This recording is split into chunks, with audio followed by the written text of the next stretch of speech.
तो ये कहानी नीनो नाम के एक ऐसे आदमी के बारे में है जो अपनी 3 दर्जन फैमिली मेंबर के साथ एक छोटे से घर में रहता है और इस घर में सिर्फ एक ही रूम है और ये रूम भी एक छोटे से गटर के रूम के जैसा है। दरअसल नीनो अपनी ज्वाइंट फैमिली के साथ रहता है, इसीलिए उसकी फैमिली में टोटल 36 मेंबर है, लेकिन उनके पास रहने के लिए सिर्फ एक छोटा सा ही घर है। इसीलिए उन्होंने इस घर की हालत एक गोदाम से भी ज्यादा बुरी कर रखी है और उनके घर में प्राइवेसी नाम की कोई भी चीज नहीं है, क्योंकि उनके घर में सिर्फ एक ही बाथरूम था जिसमें नीनो सारा दिन बैठा रहता था, जिस वजह से उनके घर में बच्चों से लेकर जवान औरतें नंगी होकर उनके सामने ही कपड़े बदलती थी और इस चीज को करने में उन्हें कोई भी शर्म महसूस नहीं होती थी। दरअसल कई साल पहले नीनो ने अपनी एक आंख गंवा दी थी, जिस वजह से उसे इंश्योरेंस कंपनी की तरफ से ढेर सारा पैसा मिला है, लेकिन इतनी गरीबी होने के बावजूद भी वो इन पैसों को अपनी फैमिली के साथ बांटना नहीं चाहता है। इसीलिए जब भी उसका बेटा उससे पैसे मांगने के लिए आता है तब वो उसे पैसे देने से इनकार कर देता है और उसे मारकर वहां से भगा देता है। साथ ही साथ नीनो जब भी सोता है तब वो अपने साथ एक बंदूक को रखता है, क्योंकि वो जानता है कि उसके सोते ही उसके घर का कोई ना कोई उसके पैसे चोरी कर लेगा।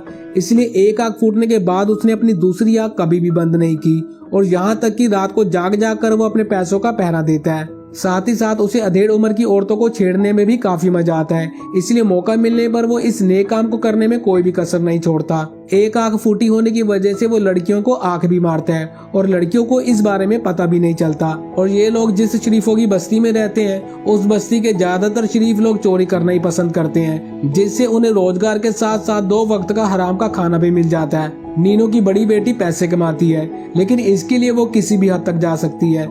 दूसरी तरफ उसकी छोटी बेटी दूसरों के घर में पोछा लगाने का काम करती है और एक दिन जब वो अपनी बड़ी बहन के साथ जा रही थी तब वो उससे कहती है कि पैसे कमाने के लिए ये सब कुछ करना ठीक नहीं है। ये सुनकर उसकी बड़ी बहन कहती है कि दूसरों के घर में पोछा लगाने से तो ये काम अच्छा है। और नीनो का छोटा बेटा पैरों पर वैक्सीन करता है और लड़कियों की छोटी छोटी सी ड्रेस पहनकर लोगों को पागल बनाकर पैसे कमाता है। नीनो की फैमिली में इतनी गरीबी थी कि सुबह से लेकर शाम तक उनके घर में खाने पीने के साथ साथ मारपीट भी चटनी की तरह परोसी जाती थी। नीनो अपने पैसों को लड़कियों के ऊपर और दारू पीने के लिए खर्च करता था और नशा टूट जाने के बाद वो हर रोज भूल जाता था कि उसने किस काम से पैसों को खर्च किया है। इसीलिए वो हर रोज पैसों को गिनकर उन्हें अलग अलग जगह पर छुपाता था और पैसों को छुपाने से पहले वो अपनी बूढ़ी माँ को हर रोज कपड़े से ढक देता था। एक दिन नीनो की फैमिली को पता चलता है कि उसकी बूढ़ी माँ को पेंशन का पैसा मिलने वाला है, इसलिए वो सभी जोर जबरदस्ती उन्हें पेंशन ऑफिस लेकर जाते हैं और पैसों को निकालने के बाद वो लोग पैसों के लिए लड़ाई करने लगते हैं और अपनी बूढ़ी माँ को अपने बच्चों के साथ छोड़ देते हैं। उनके घर में गरीबी इतनी कूट कूट कर भरी हुई थी कि पैसों के लिए वो लोग किसी भी काम को करने से मना नहीं करते थे, जबकि नीनो के पास ढेर सारा पैसा था, लेकिन वो उन पैसों को अपनी अय्याशी में उड़ाता था। एक दिन वो दारू पीकर रात को जब सो रहा था तब वो सपने में देखता है कि उसकी फैमिली ने उसका सारा पैसा चोरी कर लिया है और उस पैसे से वो लोग ऐश कर रहे हैं। जिसके बाद वो नींद से उठकर अपने पैसों को चेक करने के लिए जाता है, लेकिन दीवार तोड़ते ही वो देखता है कि वहाँ पर उसका एक भी पैसा नहीं है, जिस वजह से वो बौखला जाता है और घर को तहस नहस करके पैसों को ढूंढने लगता है। इसी दौरान उसे अपने बेटे के ऊपर शक होता है कि उसने ही जरूर उसका पैसा चोरी किया होगा, इसीलिए वो उसे पूछने की बजाय वो सीधा उसे गोली मार देता है और इस वजह से उसे पुलिस अरेस्ट कर लेती है। लेकिन अगले ही दिन वो अपने पैसों के दम से जेल से छूट जाता है। दूसरी तरफ घर के सभी लोग उन पैसों को घर के चारों तरफ ढूंढ रहे थे, लेकिन उन्हें वो पैसा कहीं पर भी नहीं मिल रहा था। तभी वहाँ पर नीनो आ जाता है और वो सीधा बाथरूम में जाकर उन पैसों को निकाल लेता है। दरअसल नीनो ने बाथरूम में पैसे छुपा रखे थे, लेकिन नशे में होने की वजह से उसे उस दिन ये बात याद नहीं थी। अब उसके जाने के बाद घर के सभी लोग उस आदमी को बहुत बुरी तरह से मारते हैं जिसने कहा था कि उसने बाथरूम को अच्छे से चेक कर लिया है। उधर नीनो जब एक जगह पर दारू पी रहा था तभी वो एक धंधे वाली को देखता है और उसके पास जाकर उससे बातें करने लगता है। नीनो उसे कहता है कि वो काफी अकेला है और उसे उसके घर में कोई भी प्यार नहीं करता, सभी लोग उसका पैसा उससे छीनना चाहते हैं।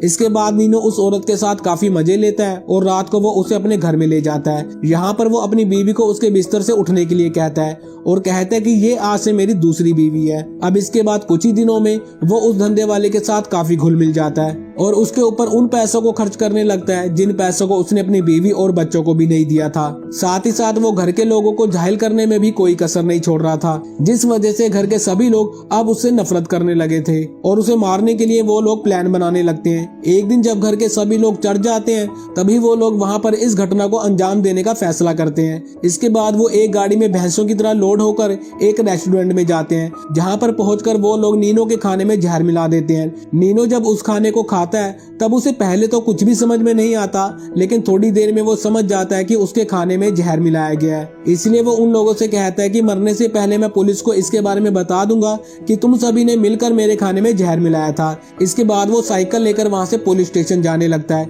जबकि उसे पुलिस स्टेशन की बजाय हॉस्पिटल जाना चाहिए था। दरअसल नीनो अपने आप को बचाने के लिए नहीं बल्कि उन लोगों को मरवाने के लिए जा रहा था, लेकिन जहर खाने की वजह से वो ज्यादा दूर तक नहीं जा पाता और एक नदी के किनारे आकर गिर जाता है। अब क्योंकि उसने पूरा खाना नहीं खाया था इसलिए वो उल्टी करके उस खाने को निकाल देता है जिसमें जहर मिला हुआ था, जिस वजह से वो बच जाता है। इसके बाद वो रात को अपने घर में दारू छिड़क कर उसमें आग लगा देता है और दूर से अपने परिवार को मरते हुए देखने लगता है। लेकिन इससे पहले कि वो आग पूरे घर में फैलती, घर के सभी लोगों को आग के बारे में पता चल जाता है और वो लोग घर से बाहर निकल जाते हैं। बाहर वो लोग नीनो को एक पेड़ पर चढ़ा हुआ देखते हैं और उसके ऊपर पत्थर फेंककर फिर से उसे जान से मारने की कोशिश करते हैं, लेकिन इससे भी उसे कुछ नहीं होता। अगले दिन वो सभी लोग उस घर को ठीक करने की कोशिश करते हैं, लेकिन वहीं दूसरी तरफ नीनो उस घर को एक आदमी को बेच देता है ताकि उसकी फैमिली रास्ते में भीख मांगने पर मजबूर हो जाए। और फिर नीनो अपने उन पैसों को लेकर उस धंधे वाले के साथ मजे लेने लगता है। अब इसके कुछ दिन बाद वो आदमी जिसने उस घर को खरीदा था